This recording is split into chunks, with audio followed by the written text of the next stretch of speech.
Chicken biryani செய்ய போகிறோம். ஒரு 1.5 கிலோ அளவுக்கு சிக்கனை எடுத்து நான் சுத்தம் பண்ணி வச்சுக்கிறேன்.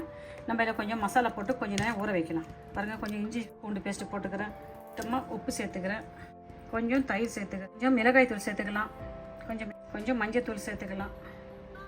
வந்து கொஞ்ச நேரம் அப்படியே ஊற வைப்போம். கறி 1/2 மணி நேரம் அப்படியே ஊட்டும். நம்ம அதங்காட்டியும் பிரியாணி மசாலா செஞ்சுக்கலாம். 1/2 மூடி தேங்காய் எடுத்துகிட்டு கொஞ்சம் இஞ்சி சேர்த்துட்டு நம்ம கொஞ்சம் இதில் தேங்காய் பால் எடுத்துக்க போகிறேன். நான் பால் வடிகட்டிக்கலாமா?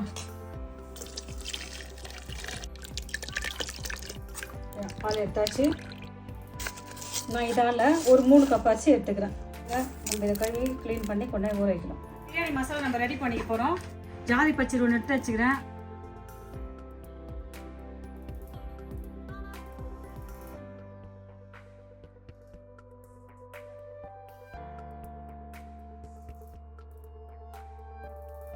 இது கூட 2 இலை வச்சுக்கிறோம். நம்ம அழகாக இது அப்படியே பொன்னிடுவோம். வறுத்து நம்ம தூள் பண்ணிக்கிறோம்.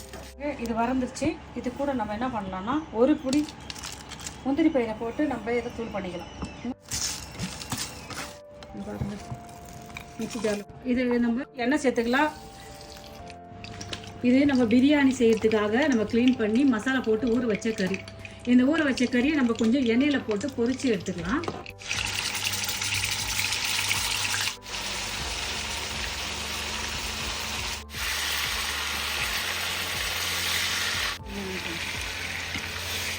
சுத்தமாக எண்ணெய் சேர்த்துக்கலாம்.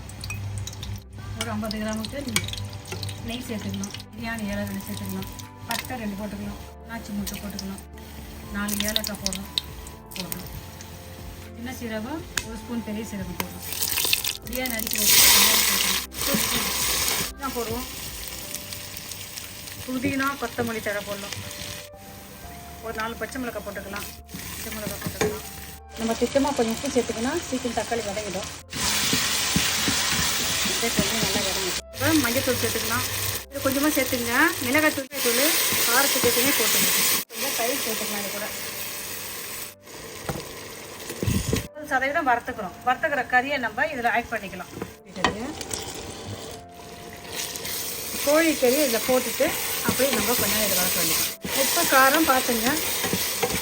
கொஞ்சம் தேங்காய் பால் இதில் ஆட் பண்ணுறேன். 3 கப்பு அரிசி போட்டேன். 3 கப்பு தேங்காய் பால், 3 கப்பு தண்ணி வைக்க போகிறேன். நான் தேங்காய் பால் விருப்பம் தான் நீங்கள் சேருங்க. தேங்காய் பால் வேணாம், ஃபுல்லுமே நான் தண்ணி வச்சுக்க போகிறேன்னு வச்சுங்க. போடுவோம். தண்ணியில் அதை வடிகட்டி வச்சுருந்தோம். எல்லாம் உப்பு காரெல்லாம் திட்டமாக இருக்குது. தண்ணி கொதிக்கிட்டு நம்ம கொஞ்சம் அனலை கம்மி பண்ணிவிட்டு கொஞ்ச நேரம் மூடி போட்டு இது வேக வைப்போம். அடிப்பிடிக்க வாய்ப்பு இருக்குது. அதனால் கொஞ்சம் கிண்டி விட்டுட்டு மிதமான சூட்டில் இது வேக வைக்கணும். உடனே மூடி போட்டு இன்னும் கொஞ்சம் நேரம் அப்படியே வேக வைக்கலாம். ஓகேம்மா. தண்ணியெல்லாம் சுண்டிடுது. தண்ணியெல்லாம் அழகாக சுண்டிடுச்சு. பாருங்கள், சிக்கன் பிரியாணி நம்ம சூப்பராக செஞ்சுட்டோம். நம்ம ஏன் கறியை வறுத்து போடுறோன்னா கறியெல்லாம் உடையாது. கறியால் எல்லா மசாலாவும் சேர்ந்து இருக்குது. தம் போட போகிறோம். கொஞ்சம் சும்மா அப்படியே லைட்டாக அப்படியே கொஞ்சம் நெய், ஒரு 2 டேபிள் ஸ்பூன் நெய் ஊற்றுறோம். புதினாலாம் அப்படியே போடுறோம்.